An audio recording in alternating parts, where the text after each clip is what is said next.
So let's go ahead and get started. What I did was I just took a paper towel. I like using a paper towel. And the reason why is the sure to grow, if you try and draw with a pen or even a Mark-Sol type pen, you're just going to get it all over your hands because it's not going to absorb into the sure to grow. So what you want to do is just take a paper towel and you want to place your container on the paper towel, draw a line.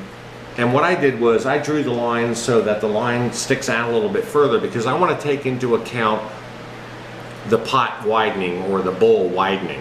I want the sure to grow evenly, and I'll explain this in a minute.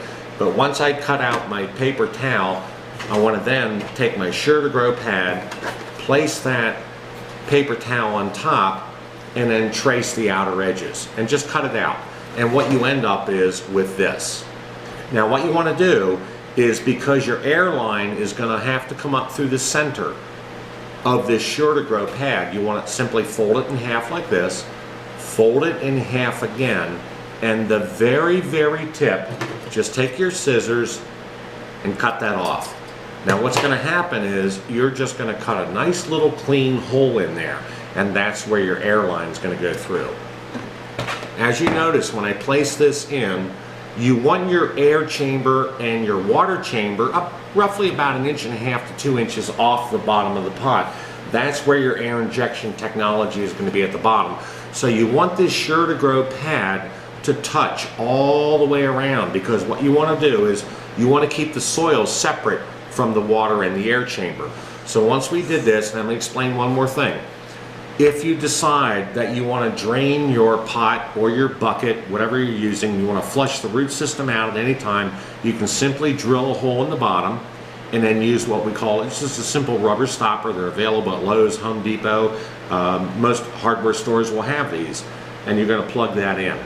This will allow you to pull this and flush your plant how you see fit. All right, once we do that, now we did add another extra.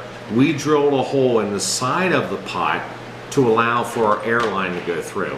We just think it looks a lot nicer. You can have it hang over the edge, that's fine, but we just think it looks more professional. It just looks more high-tech and it looks cooler. Now what we're going to do is we're going to take our air injection technology and how you measure a pot to figure out what size air injection technology you need. You just simply take your roller, measure the diameter of the very bottom of the pot, deduct 1/4 inch, okay? On this one, measured 4.5 inches. And we're going to use the 3-inch air injection technology, which will be on the bottom of the pot, just like this. So the first thing we want to do is we want to go ahead and take our air line, because we drilled through the side of the pot. We're going to place that through. We're going to place our air injection technology in first. We're going to plug that in. It only takes 1 or 2 minutes to put your air injection technology together.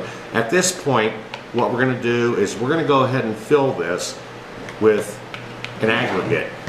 And we're using grow stones today. You can use lava rock, you can use river rock, pebbles, anything you want. You can even use hydrogen clay balls. But just make sure you rinse your media thoroughly before you place it in. So what we're going to do is we've already pre-measured our grow stones. We're going to pour that in over on top of our air injection technology like this. And this is going to give us our water and air chamber.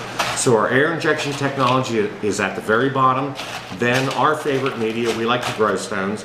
And now at this point, what we're going to do is we're going to take our sure to grow pad with the hole in it that we created, and we're going to push that through our line, and we're going to set that on top of those grow stones. So here's what it looks like installed. Now we have about a 1.5 inch, 2 inch separation between the bottom of the pot and where the soil is going to go.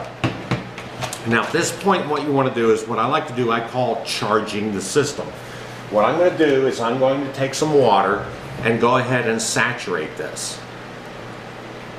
And I want to bring that water level up even with the top of the grow stones and the sure to grow pad. So what it's going to look like is sopping wet like this. At this point, you can simply take your favorite soil, and with this grow technology, if you custom mix your soils, you do not need the perlite or the vermiculite. But it's fine if your soil has it.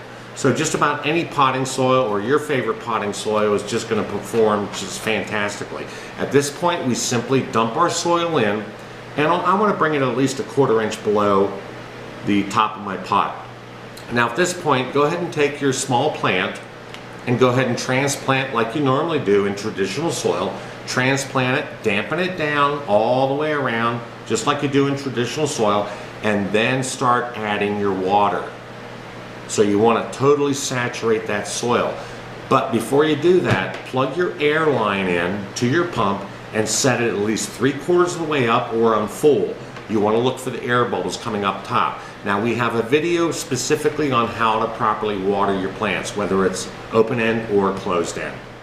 Now let's show you in a 3.5 or a 5-gallon bucket. It's basically the same. We have what we call the EcoFlow Spider for Soil, the air injection technology, Spider for Soil. And this is available online. You don't have to purchase the bucket. You can buy that anywhere you want. We're just going to show you how to prepare in a larger bucket. The principle is the same as we did in the green pot.